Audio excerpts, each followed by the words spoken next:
ഒരിക്കൽ ഒരു വീട്ടിൽ പിതൃസ്വത്ത് സംബന്ധമായി 3 സഹോദരന്മാർ തമ്മിൽ കലഹമുണ്ടായി.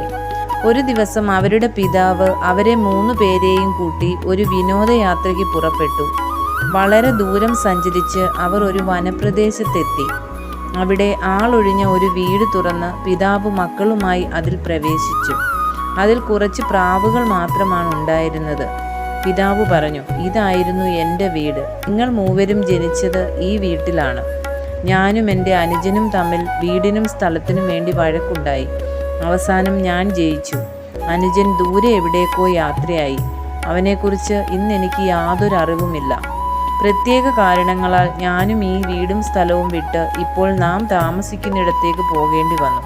അന്ന് ഈ വീടും സ്ഥലവും അനുജന് വിട്ടുകൊടുത്തിരുന്നെങ്കിൽ ഇന്ന് അവനെങ്കിലും കൂടെ ഉണ്ടാകും."